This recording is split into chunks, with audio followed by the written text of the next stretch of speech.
The Clockmaker's Secret. In a quiet town nestled between green hills and foggy valleys, there lived an old clockmaker named Elias. His shop, Timeless Wonders, stood at the corner of Rosewood Street, where the scent of oil and gears mixed with lavender from the nearby fields. Everyone in town knew Elias not just as a craftsman, but as a kind man with a mysterious past. Elias rarely spoke of his life before he came to the town 30 years ago. He had no family, no wife, no children, only his clocks.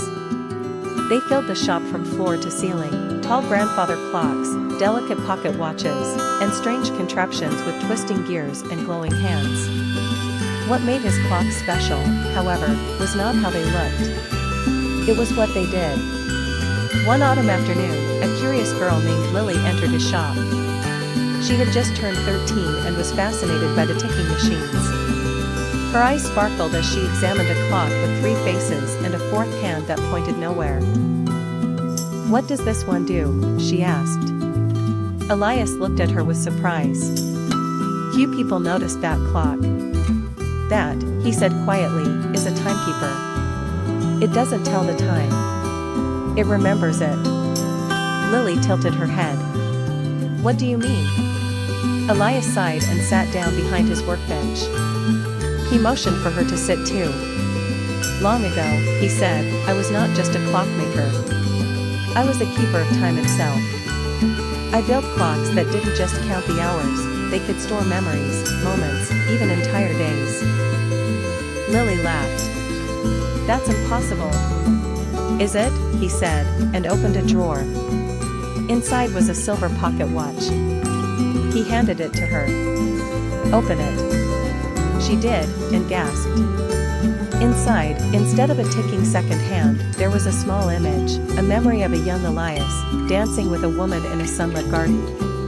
The image moved like a short film, full of life and laughter. "It's you," Lily whispered. "Who is she?" "My wife," he said, his eyes distant. "She passed away a long time ago.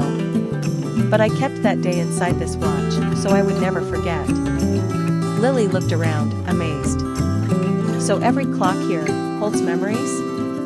"Some do. Others hold dreams. Regrets. Moments that people wanted to preserve." As time passed, Lily visited Elias every week. He taught her how to repair watches, how to understand gears and springs, but also how to listen. She heard stories from people who came in to deposit a moment into a timekeeper, or to retrieve a memory long buried. Over the years, Lily grew into a skilled apprentice. One winter, Elias fell ill. As snow fell gently outside, he called Lily to his side and handed her a small wooden box. Inside was an unfinished watch. "This is my last timekeeper," he said softly. "It holds the memory of this town, of this shop, of you. Finish it for me." Tears filled Lily's eyes. "I will." Elias smiled, closed his eyes, and never woke up. After his passing, Lily took over the shop. She renamed it Elias and Lily's Timekeepers and continued the old man's work. People came from far and wide, not just to fix clocks, but to preserve pieces of their hearts in ticking time. And late at night, when the town was quiet and the stars blinked above the hills, Lily would take out the wooden box, finish a little more of the watch, and remember the man who taught her that time wasn't just something you measured, it was something you kept.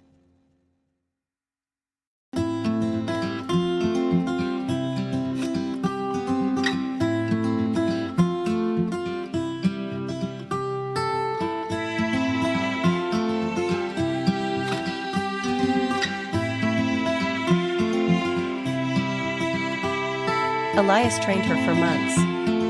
She learned to listen to the rhythm of time, to feel the minute shifts in its current. She saw glimpses of past and future, joy and sorrow, all woven together in a delicate tapestry. But with knowledge came danger. A man named Corvin, a rogue time weaver who once tried to destroy the eternal clock, had returned. He sought to unravel time itself and rebuild it in his image, a world without pain, but also without choice or freedom. The final confrontation took place beneath Elmsworth's ancient clock tower, where time bent and twisted around them. Lyra, using all she had learned, faced Corbin not with violence but with memory, showing him the beautiful, painful moments that made life real. In the end, Corbin vanished, lost in the folds of time he had tried to control. The eternal clock returned to its silent state. Elias, his task complete, passed the shop to Lyra. He walked into the forest one morning and never returned, leaving only his pocket watch on the counter, stopped at the exact time Lyra was born. Now, she is known as the timekeeper, and in her hands, the clocks of Elmsworth still tick, each one holding a story, a memory, and a promise that time, though fleeting, is always precious.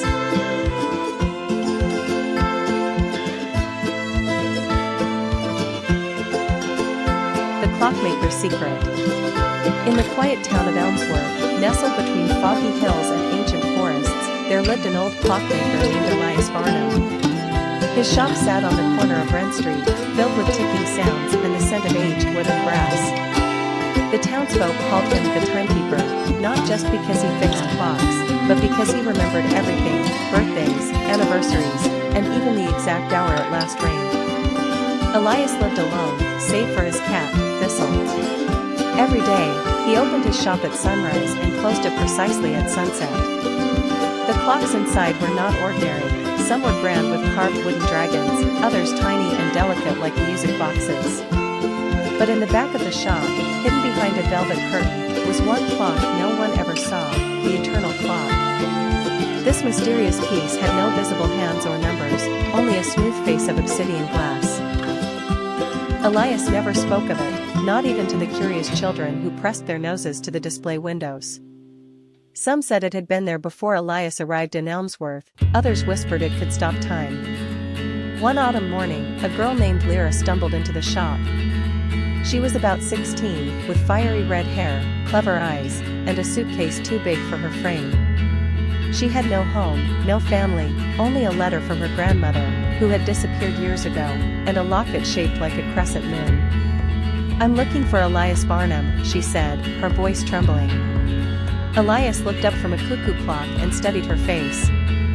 His expression didn't change, but something flickered in his eyes. "You found him," he said. "And you brought the moon key." Lyra frowned. "What do you mean?" Without answering, Elias took the locket and placed it against the eternal clock. The obsidian glass rippled like water, revealing a faint outline of gears spinning in impossible directions. "That clock," Elias said, "was built by your grandmother. And it only opens for you." Lyra's world turned upside down. Her grandmother, it turned out, had been one of the last time weavers, people who could manipulate the threads of time to mend moments, prevent tragedy, and restore balance. She had hidden the eternal clock to protect it from those who wanted to use it for power. Now, it was Lyra's turn.